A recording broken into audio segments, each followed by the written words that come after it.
देव, शुभम और अक्षय भी अंजलि के पास आकर खड़े हो जाते हैं और अपनी फ्लैशलाइट उस कॉफिन की तरफ करके उसे ध्यान से देखने लगते हैं। ये तो एक कंकाल है, लेकिन ये यहाँ क्या कर रहा है? इसे ध्यान से देखो, ये कंकाल तो सालों पुराना लग रहा है, लेकिन ये किसका हो सकता है? और कोई हमें क्यों इस तक पहुंचाना चाहता है? हमें पता लगाना होगा कि ये कंकाल किसका है। तो चलो इस कॉफिन को खोल कर देखते हैं। ठीक है। देव उस कॉफिन को खोलने लगता है। जैसे ही देव उस कॉफिन को खोलता है, उस कमरे में एक अजीब ठंडी लहर सी चलती है। वहां बिल्कुल सन्नाटा छा जाता है। फिर अचानक उन चारों की फ्लैशलाइट एक साथ बंद हो जाती है। ये कैसे हुआ? हम चारों की फ्लैशलाइट एक साथ कैसे बंद हो सकती है? ध्यान से, मुझे लग रहा है यहाँ कोई गड़बड़ है। उस कमरे में रखी हुई अलमारी जमीन पर गिरकर पूरी तरह टूट जाती है। ये क्या था? इस कमरे में कुछ बहुत गलत है। हमें जल्द से जल्द यहाँ से बाहर निकलना चाहिए। कमरे की दीवारों पर जो पेंटिंग्स लटकी हुई थी, एक के बाद एक गिरने लगती हैं। ये सब क्या हो रहा है? मेरा लॉकेट ये फिर से बहुत ज्यादा चमक रहा है। यहाँ जरूर कोई नेगेटिव एनर्जी है। जल्दी सभी अपनी फ्लैशलाइट जलाओ, हमें फौरन यहाँ से निकलना ही होगा।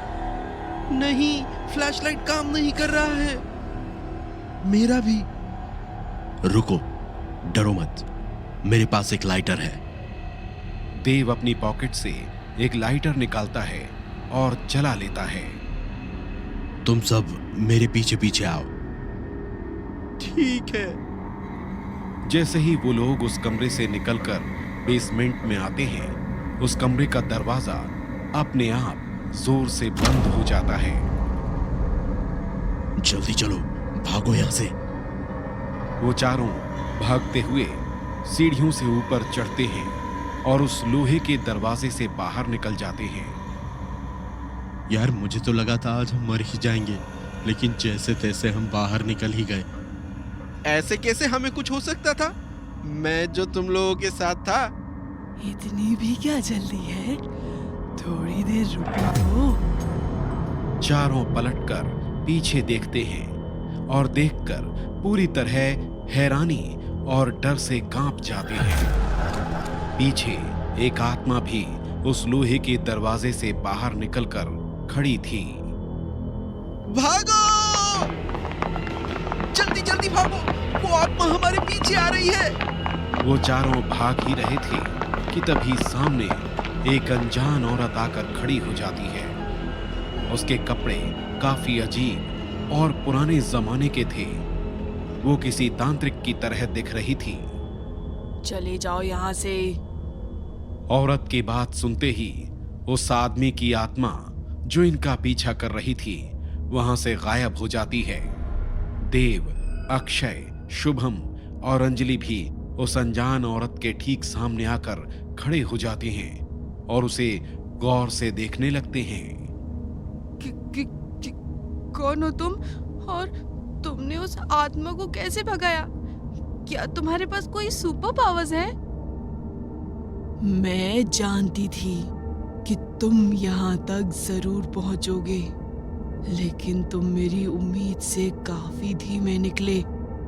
तुम लोगों ने यहाँ तक पहुंचने में बहुत देर कर दी। क्या मतलब? उस वृंदा को खत्म करने में तुम लोग जितनी देर करोगे, तुम्हारी मौत की संभावना उतनी ही बढ़ती जाएगी। वक्त के साथ तुम सभी अपनी मौत की तरफ बढ़ते जा रहे हो। सबसे पहले मैं ये जानना चाहता हूँ कि तुम कौन हो? क्या तुम वही हो जिसने इतने सारे हिंट्स देकर हमें यहाँ तहखाने तक पहुँचाया है?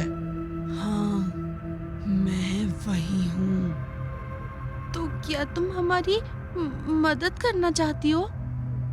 नहीं, मैं नहीं, कोई और चाहता है, जिसकी वजह से मैं यहाँ पर हूँ। कौन है वो जो हमारी मदद करना चाहता है? अभी तुम्हारा ये जानने का वक्त नहीं आया है। पहले तुम्हें अपने सर की मुसीबत को दूर करना है। क्या तुम उस वृंदा और मंदाकिनी को खत्म करने में हमारी मदद करोगी? नहीं, उसे खत्म करना मेरा काम नहीं है। फिर तुम यहाँ क्यों हो?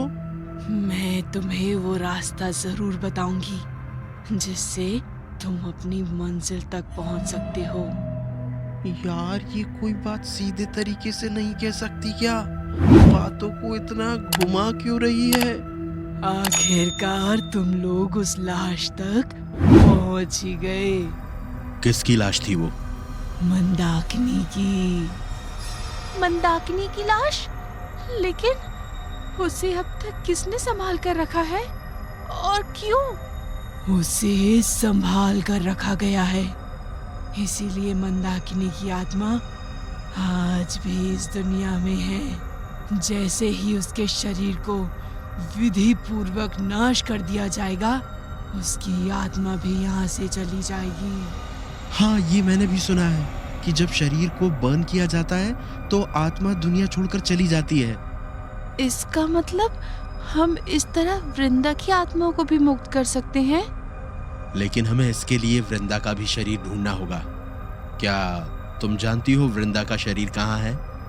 तुम लोग सारे काम एक साथ नहीं कर सकते। उन दोनों को एक साथ मारना बहुत मुश्किल होगा।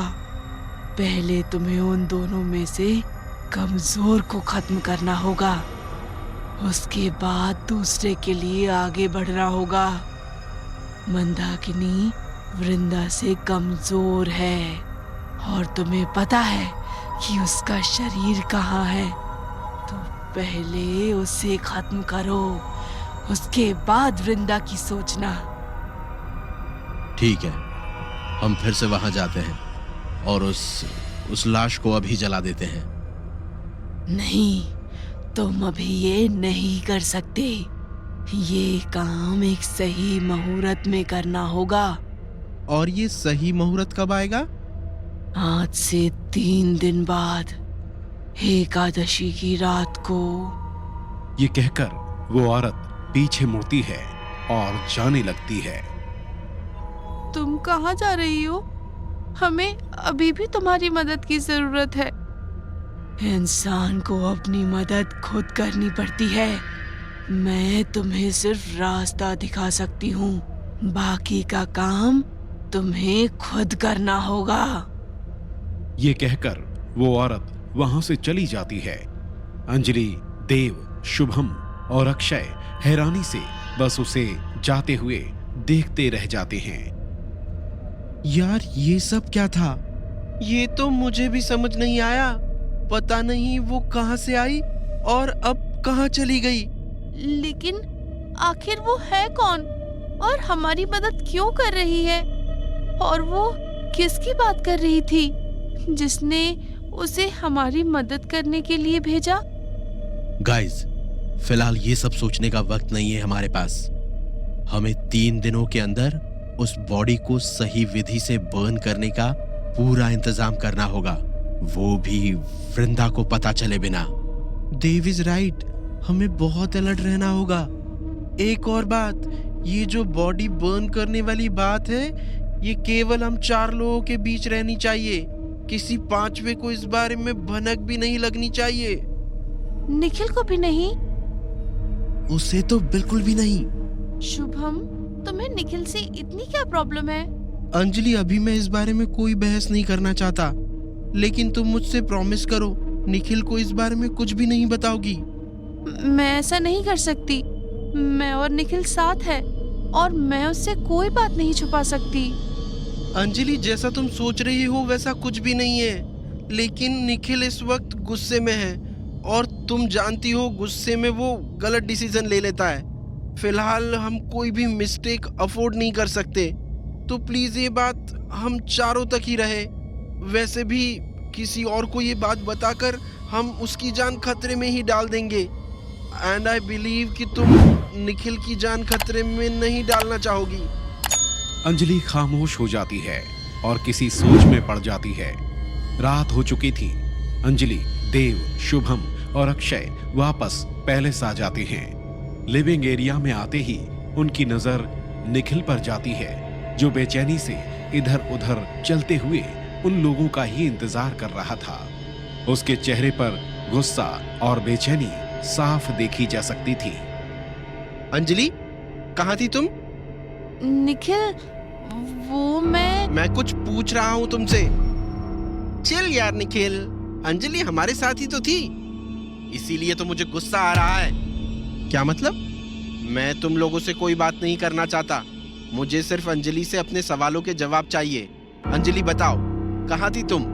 और जाने से पहले एक बार भी मुझे बताना भी जरूरी नहीं समझा? वाई? निखिल, मैं तुम्हें बताने ही वाली थी, लेकिन जब हम बाहर निकले तब तुम यहाँ नहीं थे। मैंने तुम्हें पूरे पैलेस में ढूंढा और फिर कॉल भी किया था, लेकिन तुम्हारा कॉल नहीं लगा। निखिल गुस्से में अंजलि का हाथ कसकर पकड़ लेता है। तुम? देव गुस्से में निखिल का हाथ पकड़ लेता है। बस बहुत हो गया।